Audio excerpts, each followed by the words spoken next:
Well, been saying this for quite a while, and today it's the last time. It's Cronkite Sports Live time. 2.5 years here, Ethan, and this is my last show, but I'm glad I get to do it with you. We got a lot planned for today. We do. It's been an absolute ride with you, but let's get right into it so we can celebrate you towards the end. ASU basketball, I tell you to get some popcorn out, but you probably should put on some seatbelts because this one got a little bumpy. Washington State, I should say, started off quickly, and ASU really didn't have any answers on the defensive end. That was a three from Michael Flowers, and Deshaun Jackson's flushes it home. And then on the offensive end, ASU were missing shots left and right. It didn't matter if it was pull-up jumpers, if it was free throws. They just simply were not falling for the Sun Devils. This was probably the best part of the game. Luther Muhammad with a fadeaway jumper, I should say, hits it. That stopped a over 7-minute run of no buckets, and this is probably the reason why. Marion Jackson misses an absolute wide open layup, an open three from Alonzo Gaffney. That's an air ball, and they just absolutely had nothing going. This time, Noah Williams is able to dish it off to Mohamed Gay. Pump fake, slams it home with authority. Watch your head. Mohamed Gay gets that one down, and then once again, this shows just the struggles that ASU had. Gay gets the offensive rebound. There were 92 rebounds in this one. So many missed shots that they just kept bringing the ball down for rebounds. And Washington State held ASU to its lowest point total in program history since the 1945-46 season. And Arizona State, unsurprisingly, come away with a 51-29 loss. Here's Bobby Hurley after the game. Surprising. We had our chances in the first half, as bad as we were. I mean, it was a bad game, and we still, could have had the lead or been tied if we just hit a few like wide open layups or free throws or an open three that we had. Any combination of those things, just the most elementary, basic things that you need to do, on the basketball court. It was not great. Hurley was rightfully mad at a historically bad performance. And it's easy to just say the Sun Devils haven't been very good this season, but to tell us exactly why the Sun Devils have gotten off to their worst start since the 1969-70 season, we bring in WCSN reporter Noah Furtado to tell us by the numbers. Thanks, Ethan. In the absence of starting forward Marcus Bagley, Arizona State men's basketball has lost 5 consecutive games, with each contest exposing a laundry list of concerns on the offensive and defensive end. Of their offensive deficiencies, consistent ball movement has been the Sun Devils' biggest weakness. Across the stretch, the team has averaged a modest 12.4 assists per game, with just 11 combined in their past 2 defeats. Aside from their anomalous 22-assist performance and a losing effort versus Syracuse, ASU's offense has stagnated behind its guards' disruptive size-up tendencies and a shortage of high and low post touches. Such lack of flow and balance helps explain the Sun Devils' 36.3% shooting from the field and their 28.2% clip from beyond the arc. On the other end, they've been effective when up against average offensive attacks, but such performances against above-average to elite offenses paints a different story. At the Battle for Atlantis, ASU surrendered 75-plus points in each of their 3 losses to Baylor, Syracuse, and Loyola Chicago.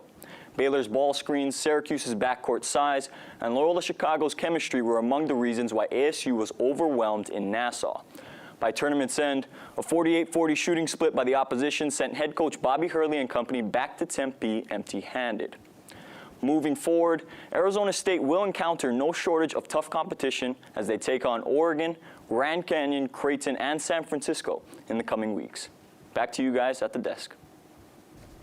Thank you, Noah, for giving us a general sense of why this team has struggled so far this season. But now we're going to go a little more specific and narrow in on that loss against Washington State. For that, we bring in Sammy Miller. Sammy, thanks for coming in. This was, in Hurley's words, an epically bad performance from this team. So when you look at that, what were the main factors in this just 29-point performance? I think it all started with their shot selection. The Sun Devils were taking quick and contested shots, and they were settling for some three-pointers instead of driving to the paint and getting those easy buckets. Now, don't get me wrong, the Cougars were pretty good defensively and were walling off the paint for the Sun Devils, but that's no excuse. The Sun Devils needed to execute better. They shot for a mere 21% from the field. That is just unacceptable. Had 15 turnovers with only 12 made field goals. That is just not a recipe for success. Not a recipe for success, and this was the beginning of Pac-12 play. What does this loss mean to the rest of that Pac-12 play? Well, for the Sun Devils, the pressure is on. You are supposed to win at home, especially in the Pac-12. Every single night, the pressure is on to win these games. And so for the Sun Devils, heading into Sunday, they have a big game against Oregon. And in my eyes, that is a must-win. They are on a 5-game losing streak. That is unacceptable for the Sun Devils. So they need to go in and play team basketball in order to get that win in Eugene. Yeah, and you talk about them going to Eugene. You talk about a team that struggled so far this season, a 2-6 start. What does the Sun Devils team need to do to turn around their season? I think they need to play more team basketball. They need better ball movement, better player movement, and overall, they're playing as 5 individuals on that court. That is not acceptable. And honestly, that starts with Coach Bobby Hurley. He needs to make sure they implement a certain game plan heading into each and every game. And also, it comes down to their rebounding. You can make an effort to defend on each and every possession. And for the Sun Devils right now, they have the pieces. That's the good news. But now it's all about finding what works and what combinations work, which is going to be interesting to see if they're able to do that in the game against Oregon on Sunday and just the rest of the conference play as well. As they play that game on Sunday against Oregon, we'll have to wait and see if Bobby Hurley can figure things out with this squad. But now Charlie Turner-Thorne and the women's team have had a little bit of a better start at 3-4, but inconsistencies have been very apparent. Our WCSN reporter Kevin Malater breaks down the right and the wrong of their season so far. Returning from Cancun following a 1-2 showing, Sun Devil women's basketball finds itself with 2 favorable matchups at home this weekend. And while it's still early in the season, one thing is clear. Inconsistencies with the team's 3-point shooting has hindered success so far this winter at DFA. Arizona State is 3-4, and in their 3 wins, they shot an average of 42% from downtown. But in those other 4 games, well, that's been a completely different story, with ASU averaging an uninspiring 22% from behind the arc. And for head coach Charlie Turner-Thorne, finding success from 3-point land comes down to one simple thing. You gotta make your open looks. And, obviously, I do think that we got good looks and didn't make them today. I mean, some of today was make your shots, right? We took 22 threes, which is probably too many, but most of them, probably 17 of them were wide open. There might be an upside for ASU in their upcoming matchups, though. On Saturday, when Arizona State will host UTSA, the Sun Devils should expect a below-average 3-point defense from the Roadrunners. UTSA has allowed their opponents to shoot 34.3% from 3 so far this season. That's bad. Bad enough to find themselves 12th out of 14 teams in 3-point defense in Conference USA. As for Sunday's matchup, it'll be a different task for ASU as they host Harvard. For the Crimson, slowing opponents from 3 was a strength early on, allowing opponents to shoot only 32.7% from 3 in their first 5 games. That's similar numbers to the aforementioned Roadrunners. But in the last 2 games, Harvard's perimeter D has not looked the same, with the Crimson allowing their opponents to knock down 57.5% of their shots from behind the arc. Meaning this is a great opportunity for ASU, not only to get back in the win column, but to get their offense firing before Pac-12 play begins with a road trip to LA on December 31st. We talk about life. We talk about him becoming a leader. And I talked to him about this. Enjoy being a college football player. Just enjoy it. Daniels takes it to the house. There's a throw to the end zone for Pearson. Beautifully done. Recognize I'm back.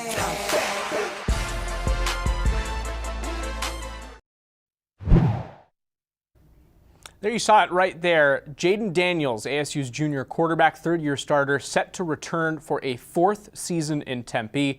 He was phenomenal as a true freshman in 2019, a little bit shaky this year as a 3rd-year starter, but certainly much room to improve. Right now, though, let's take a look at what he was able to do along with his teammates in this year's Territorial Cup. And we'll start with a play from Daniels himself. He finds Ricky Pearsall, sophomore wide receiver, who scored twice against the Wildcats. Great play for the score. Here comes the pressure, though. Stanley Lambert, sophomore for ASU, gets the sack on Will Plummer. Back to ASU's offense. It's Daniels once again. This time he finds Rashad White, who has been a highlight reel all year with the hurdle. He crossed the 1,000-yard rushing mark, and this guy had a great rushing game too. Jaden Daniels, 47 yards to the house. He was the Pac-12's leading quarterback rusher with 670 yards, 8th overall in the conference in the category. But right here, it's all about Jack Jones, senior corner, strip sack, fumble. Tyler Johnson doesn't recover it there, jumps on it now. At the 1 yard line, ASU would score a play later, and here it's Jones again with the long pick six. Plummer couldn't get to his receiver. Jones scores all the way to the end zone. He was named Bob Moran Territorial Cup MVP. Sun Devils won it 38-15. They improved to 8-4 on the season. 5th straight Territorial Cup win. Well, I had no plans on leaving. So I think that was nice of Ray and Dr. Crow, obviously, to both be in there and to show the support of what we're trying to do here. And it's always nice when your players react the way they reacted. You feel like that they appreciate the things that we're trying to accomplish here and the way we do things here. So that was nice of both those men to say that. Well, you heard it there. Herm Edwards is expected to stay at the helm for Arizona State, and with an 8-4 season over 6 wins, ASU is going to go bowling. So let's take a look at the possible options for ASU. Multiple options here, but the 2 most likely bowls that ASU will be involved in is the Las Vegas Bowl, where they'd be playing up against a Big Ten team, and the Holiday Bowl, where they'll go up against an ACC team. The Las Vegas Bowl in Las Vegas, and the Holiday Bowl is in Petco Park in San Diego. But Arizona State football is a team that had a good season, but we're going to have to wrap it up here, and we're going to send it to Jacob Brudner for this week's edition of The Way It Is. The expectation for Arizona State's football team before its season was abundantly clear. Make it to the Rose Bowl or the season was a bust, a standard players like senior cornerback Chase Lucas, among others, set for the group. And even among circles that thought that proposition was a tad ambitious, a 9-win regular season and an appearance in the Pac-12 championship were widely considered the threshold for an acceptable campaign. For half the year, that appeared well within reach. The Sun Devils won 5 of their first 6 games, and while they were penalized heavily throughout those contests, they were still winning them, needing just 4 wins in the second half of the year to have a shot at making good on their lofty goals. But the second half of the season can be fairly described as disappointing and even concerning. ASU went 3-3 overall, with losses in games that had even odds or better to win. The team's astounding penalty problems persisted, and its passing game struggled to get off the ground. Yet when asked for his assessment of his team's season, head coach Herm Edwards seemed to shift the goalposts, telling media that it should compare his team's results to those of the rest of the Pac-12's members. But ask anybody who truly paid attention, and they'll tell you that the Pac-12 had one of its worst overall years in recent history. In other words, ASU had an opportunity and undeniably failed to capitalize on it. So where does it go from here? USC, which fired its head coach and will finish its season under 500 for just the 15th time since 1922, just hired Lincoln Riley, one of the most talented young coaches in the country. Utah looks as good as it has in recent years, and UCLA, which lost to ASU this year, still kept pace with the Sun Devils in terms of overall record. It doesn't get easier from here for an ASU team which is also ensnared in an NCAA investigation into its recruiting practices. The window was open for ASU to win the Pac-12 South for the first time since 2013 and perhaps make its first Rose Bowl appearance since 1997. That window appears to have been violently shut now. If not, its opening appears microscopic. Evaluate ASU's 2021 season now. Compare it to the rest of the Pac-12 if you want. Your conclusion is probably the same as mine. The team simply underachieved, and that's the way it is. Thank you, Jacob. With this season now over, other than the bowl game, we'll have to wait and see what Herm Edwards can do with the team moving forward. But moving to ASU hockey, Greg Powers and the team have gotten off to a 7-7 start. A large part of them being successful is local sensation Josh Doan. He currently has the most points out of any freshman in the country. You might wonder, how has he settled in so quickly to college hockey? WCSN reporters Matt Venetia and Ethan Tuttle hit the ice with him to learn more about his start at ASU. Here's a quick teaser.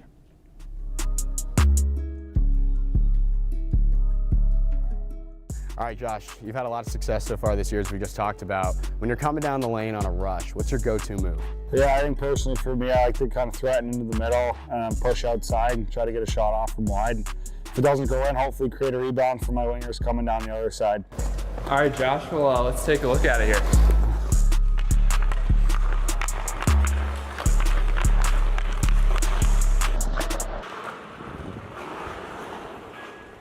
All right, Josh, so there's a lot going on out here during a game. Who seems to be the guy that's always able to find you out here on the ice? Yeah, I think Colin Tyson's a guy that I go to. We played a lot together this year on the 5-on-5 and on the power play, so we've got a lot of chemistry, and he's the guy I always look to when I'm getting speed to kind of find me, and then vice versa, we kind of feed off each other that way. So I got to go with Colin. All right. Well, you guys are on that same power play line. Why don't you show us a little formation, and we'll try and memo it here a little. Yeah, I think it usually goes from Timmy up top. We'll go Timmy up top, and then Tice is in the middle, and then he just kind of bumps it out wide for a one-timer. All right, let's do it. So yeah, it's good. Perfect.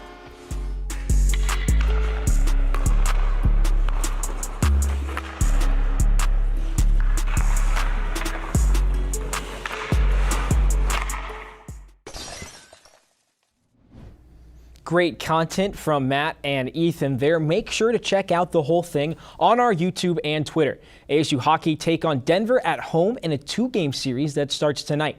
2 years ago, the Pioneers came into the Valley number 4 in the nation, and Johnny Walker netted a hat trick in a 4-1 win for the Sun Devils. A day later, the two teams met in Glendale at Gila River Arena, where Denver tied the game at 2 apiece with less than a minute left. This time around, both games will take place in Oceanside, where Denver has yet to win a game. The Pioneers come in on a 4-game winning streak and ranked number 12 in the nation. ASU will look to lean on its power play, which is 4th in the nation, as it hopes to improve its already strong 6-2 record at home. After last week's win, Powers said it's time to make a run, and the time is now. But right now, we got Not Top Plays for you, a new segment coming to you, starting with Jacob. Love this. A bunch of fun failures here. Arizona State taking on BYU at BYU. Merlin Robertson with the interception, and you'd think to yourself at this point, and rightfully so, oh, he's going to score. But no, says Tyler Algier as he jumps and punches the ball out of Robertson's hands. ASU lost that game, and it seemed to lose it right there. ASU versus Stanford's women's volleyball. Make sure you keep an eye on the ball, but it's not going to be hard because one of the players maybe kept too much of her eye on the ball. Right here, Ella Snyder sets up Asanovic, absolutely rips it off the dome. That one's definitely going to hurt. ASU wins 3-1.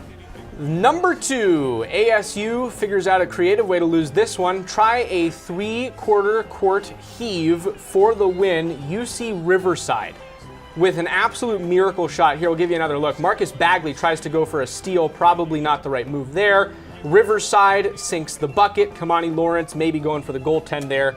Didn't matter. Take a look at this one. ASU hockey versus Bemidji State. Check this. Hey, yo! Bing bong. There goes the glass. That's going to be a lot of cleanup.